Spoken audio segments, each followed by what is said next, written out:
parlons de cette législative dans le Pas-de-Calais. Un tract.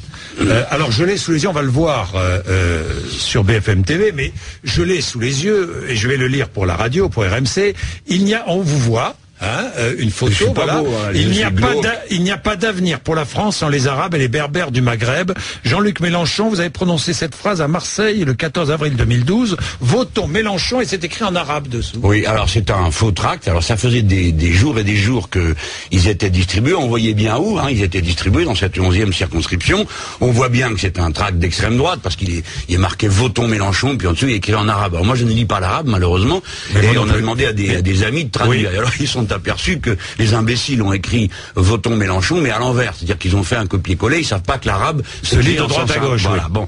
Donc c'est un grossier faux qui est destiné à exciter les gens les uns contre les autres. J'ai prononcé cette phrase à Marseille en disant que la politique de la France ne pouvait pas être tournée vers l'est de l'Europe et que nous avons, avec la Méditerranée, une frontière commune avec les pays du Maghreb et que oui, il n'y a pas d'avenir possible, je le redis, à cette radio et à cette télévision, il n'y a pas d'avenir possible pour la France sans les Arabes du Maghreb. Vous avez déposé plainte?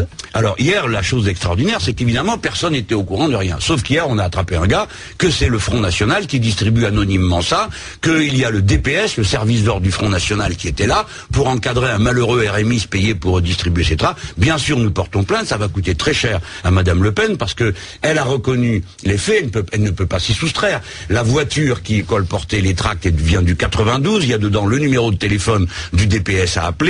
Les gens ont reconnu les faits, donc ils sont pris. Et maintenant, ils disent nous assumons. Mais alors dans ce cas, ça s'appelle de la fausse propagande et ça peut coûter l'inéligibilité à Madame Le Pen dans tous ses mandats parce que c'est interdit dans notre pays de distribuer des tracts pour les autres à leur place. Sinon, ça rentrerait dans mes comptes de campagne et marqué Votons Mélenchon. Vous voyez que c'est une escroquerie. Voilà le niveau de Madame Le Pen, la nouvelle star propre sur elle de l'extrême droite française. Et dites-moi, Madame Le Pen, finalement, elle vous sert bien, Madame Le Pen. Vous allez l'affronter médiatiquement, c'est très bien d'aller affronter Marine Le Pen. Absolument. Non, mais vous utilisez, parce que certains vous le reprochent, vous le dites, Jean-Luc Mélenchon, on sait pourquoi il va dans le Pas-de-Calais, dans une circonscription facile. De toute façon, le candidat socialiste l'aurait emporté face à Marine Le Pen, mais il va là-bas pour se faire de la pub. Voilà.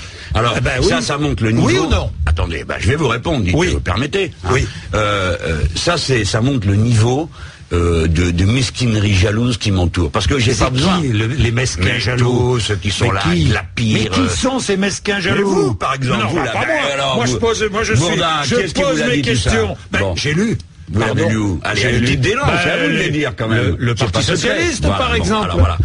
Dites-le. Très bien. Non, mais c'est le Parti Socialiste. J'ai pas envie de me fâcher avec la terre entière. Oui, le Parti Socialiste est d'une mesquinerie et d'une ingratitude à l'égard du front de gauche incroyable. Mais venons sur le fond de ce que vous me dites, parce que il y a une question de fond derrière ça.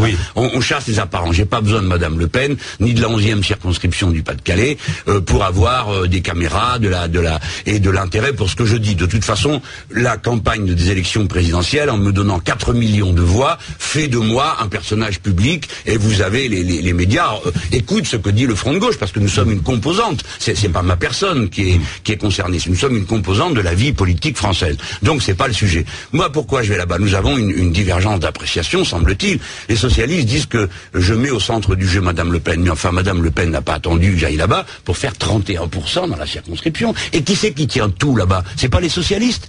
Comment se fait-il qu'elle soit arrivée à 31%, sinon du fait de leur turpitude locale, de l'état dans lequel l'infâme monsieur d'Allongeville a mis la situation de la commune d'Hénin-Beaumont.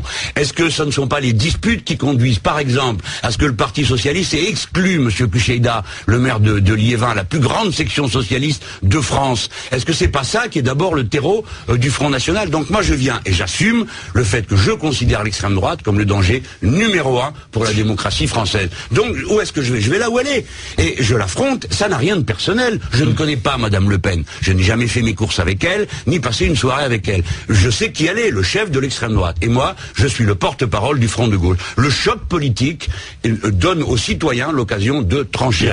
Et permettez-moi de vous dire que comme circonscription plus facile, on trouve mieux. J'ai commencé à 15, le socialiste est à 30, et Madame Le Pen est à 35. Alors quand même, un peu au moins de respect pour les gens qui se battent. Les socialistes et la droite, dans leur mesquinerie, ne tiennent même plus compte du contenu politique d'une bataille. Qui se bat contre le Front National dans ce pays? Nous sommes la plupart du temps tout seuls. Les autres prennent des postures et c'est tout. Il y a des dernières questions. Certains ne comprennent pas. Vous avez été sénateur de l'Essonne, puis député européen, et maintenant vous voulez être député. Oui. C'est un parcours sinueux, c'est le moins qu'on puisse dire. Non, c'est pas un parcours sinueux, c'est le parcours d'un homme qui considère que toutes ses idées doivent être soumises au suffrage universel. J'étais socialiste, j'ai été élu sénateur socialiste. Du jour où je n'ai plus été socialiste, j'ai été demandé aux électeurs dans le Grand Sud-Ouest, 18 départements, 3 régions. Pour m'élire, il a fallu le nombre de voix qu'il faut pour élire 5 députés nationaux, voyez-vous. Et j'ai été demandé aux gens, alors, j'ai raison ou pas? Vous m'aidez? Vous m'appuyez ou pas? Eh bien là, je fais pareil. Dans le Pas-de-Calais, c'est les gens du Pas-de-Calais, du bassin minier où est né le mouvement ouvrier, qui vont décider s'ils veulent être représentés par quelqu'un qui est d'extrême droite ou si c'est par quelqu'un qui représente les valeurs du socialisme historique et de l'écologie politique de notre époque. Merci Jean-Luc Mélenchon.